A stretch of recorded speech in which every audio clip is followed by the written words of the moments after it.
হাতের কাছে কোনো সবজিপাতি না থাকলে অথবা ঝটপট কিছু বানাতে চাইলে তাহলে আজকের রেসিপিটা আপনার জন্য। ঝটপট পুরো ভিডিও দেখে লাইক করে কন্টিনিউ করুন, দেখবেন রেসিপিটা খুব কাজে আসবে। তাহলে চলুন শুরু করি আজকের রেসিপি। নমস্কার বন্ধুরা, কেমন আছেন সবাই? ভালো তো? পাপিয়ার ঘরোয়া চ্যানেলটিতে সকলকে জানাই স্বাগত। চলে এসেছি আবারও একটা দুর্দান্ত স্বাদের রেসিপি নিয়ে। এটা চটপটা আলু মশলা রেসিপি। যখন তখন বানিয়ে নিতে পারবেন, ডাল ভাত বা রুটি পরোটার সাথে ভীষণ ভালো লাগবে। রেসিপিটা তৈরি করার জন্য আমি প্রথমে এখানে ছোট সাইজের 3টে আলু নিয়েছি। একদম ছোট নিইনি, একটু বড় মানে মিডিয়াম সাইজের নিয়েছি। আলুগুলোকে খুব ভালো করে আমি খোসা সমেত ধুয়ে নিয়েছিলাম, দিয়ে জলের মধ্যে রেখেছি যাতে কালো না হয়ে যায়। তারপর একটা পিলার দিয়ে ঠিক এইভাবে খোসাটা ছাড়িয়ে নিচ্ছি। দেখে নিশ্চয়ই বুঝতে পারছেন, কিছুটা করে খোসা রাখছি আর কিছুটা করে খোসা ফেলে দিচ্ছি। এটা যদি শীতকালে করেন তাহলে কিন্তু পুরো খোসাটা রেখেই আপনারা বানিয়ে নিতে পারেন। সম্পূর্ণ খোসা রেখেও কিন্তু রেসিপিটা তৈরি করা যায়, তবে আমি একটু করে ফেলে দিচ্ছি। এইভাবে সমস্ত আলুগুলোর খোসাটাই অর্ধেক অর্ধেক করে ফেলেছি আর অর্ধেক অর্ধেক করে রেখে আবারও জলের মধ্যে দিয়ে দেব, কারণ আলুগুলো যাতে কালো না হয়ে যায়।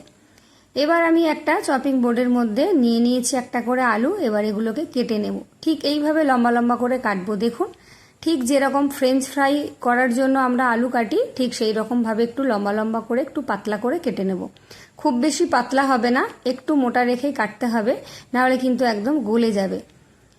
আপনারা যারা ভিডিও দেখা শুরু করেছেন অবশ্যই পুরো ভিডিও দেখবেন, একদম স্কিপ করবেন না, তাহলে আপনারা অনেক কিছু মিস করে যেতে পারেন। আর যারা দেখা শুরু করেছেন অবশ্যই একটা লাইক করে দিন। লাইক দেওয়া হয়ে গেলে পাশে দেখবেন একটা হাইপ অপশান এসেছে, ওখানে হাইপ করে আমাদের একটু পয়েন্ট বাড়িয়ে দিন। নতুন নতুন ভিডিও করার আমরা অনেক উৎসাহ পাবো। সমস্ত আলুগুলো কেটে আবারও জলের মধ্যে দিয়েছি। এবার ভালো করে ধুয়ে জল থেকে তুলে এটাকে একদম শুকনো করে রেখে দেব। এদিকে আমি একটা কড়াই বসিয়ে দিয়েছি, দিয়ে দিলাম আমি 2 চামচ সাদা তেল। খুব বেশি তেল লাগবে না, খুব বেশি মশলাও লাগবে না। তেলের মধ্যে ফোড়নে দিয়ে দিলাম আমি 1/2 চামচ গোটা জিরে, 1/2 চা চামচ জোয়ান, 1/2 চা চামচ মৌরি, কিছুটা মেথি আর দিয়ে দিলাম কিছুটা হিং। মেথিটা কিন্তু কয়েকটা দানা দিয়েছি, খুব বেশি না। সব কিছু ভালো করে ভাজা হয়ে গেছে। এবার দিয়ে দেব আমি ধুয়ে রাখা আলুগুলো। আলুর মধ্যে যেন একটুও জল না থাকে, সমস্ত আলুগুলোই দিয়ে দেব। আর হিং ফোড়ন দেবেন, হিংটা কিন্তু ভীষণ ভালো যায় এই রান্নাতে। এবার ভালো করে সমস্ত কিছু একটু নেড়েচেড়ে মিশিয়ে নেব। একদম লোতে রেখেছি গ্যাসটাকে। এবার আলুগুলো নাড়াচাড়া করতে থাকবো মোটামুটি 1 মিনিট মতো, যতক্ষণ না আলুতে লালচে রং ধরে আসছে। এই রেসিপিটা কিন্তু খুব তাড়াতাড়ি বানানো যায়। আপনারা অফিসে, স্কুলে টিফিনে দিতে পারেন, অথবা কোথাও বেড়াতে গেলে এই রকম রেসিপি তৈরি করেও নিয়ে যেতে পারেন। অনেকক্ষণ ভালো থাকবে আর ভীষণই খেতে টেস্টি হয় এটা। এবারে আবারও একটু নেড়ে চেড়ে নিলাম। দেখুন, এটা এর মধ্যে একটু কালার আসা শুরু করেছে। এবার এটাকে আমি ঢাকা দিয়ে ভাজতে থাকবো। গ্যাসটা লোতে করে দিয়েছি। এটা ভাজা হতে থাক আর সেদ্ধ হতে থাক, ততক্ষণ আমি একটা মশলা তৈরি করে নিই। এর জন্য একটা মিক্সির বাটি নিয়েছি, দিয়ে দিলাম 1 টেবিল চামচ গোটা ধনে, দিয়ে দিচ্ছি আমি 1 টেবিল চামচ গোটা জিরে, আর দিয়ে দেব এখানে আমি 8-10 কোয়া মতো রসুন, আর এখানে দিয়ে দিচ্ছি 8-10টা কালো গোলমরিচ। এটা যদি আপনারা বেশি খেতে চান বেশি দিয়ে দেবেন। 3টে শুকনো লঙ্কা দিলাম, অবশ্যই ঝালের পরিমাণটা কমিয়ে বাড়িয়ে নিতে পারেন। আর দিয়ে দিলাম 1/2 চামচের একটু কম কালো সর্ষে, সাথে দিয়ে দিলাম 2 চামচ জল। এবার এটা ঢাকা দিয়ে একটা দরদরা পেস্ট আমি তৈরি করে নেব। পেস্ট তৈরি হয়ে গেছে, খুব বেশি মিহি করিনি, দেখুন দেখেই বুঝতে পারছেন। একটু দরদরা দরদরা করে বেটে নিয়েছি, এতে করে দেখতেও সুন্দর লাগবে আর খেতেও ভালো লাগবে। এইভাবেই আমি রেখে দেব। এটা আমি আর বাটিতে ঢালবো না। বারবার কিন্তু ক্যামেরাটা ধাক্কা লেগে একটু কেঁপে যাচ্ছে, তার জন্য খুবই দুঃখিত। এবার এদিকে আমি ঢাকাটা খুলে নিলাম। ঢাকা খুলে দেখিয়ে দিচ্ছি যে দেখুন, এটা অনেকটাই কুক হয়ে গেছে। এর মাঝখানে কিন্তু ঢাকা খুলে আমি 2বার নাড়াচাড়া করে দিয়েছি, নাহলে আলুগুলো তলায় ধরে যেত।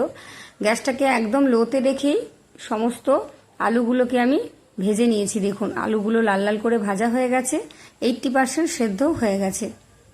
দেখেই বুঝতে পারছেন। একটু বড় বড় করে না কাটলে কিন্তু আলুগুলো গলে যাবে। অনেকটা আলু কিন্তু গলেও গেছে, দেখে বুঝতে পারছেন। অনেকটা আলু নরম হয়ে ভেঙে গেছে।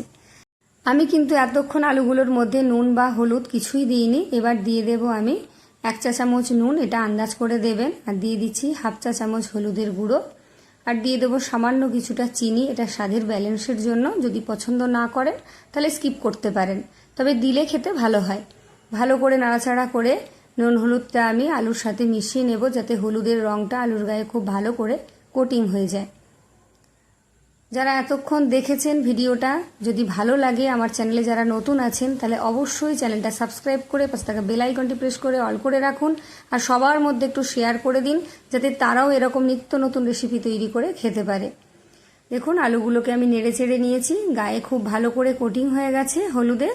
এবার দিয়ে দিলাম আমি বেটে রাখা মশলাটা, আর সামান্য একটু জল দিয়ে দিলাম, সামান্য একদম 1 চামচ মতো, খুব বেশি জল দিতে যাবেন না।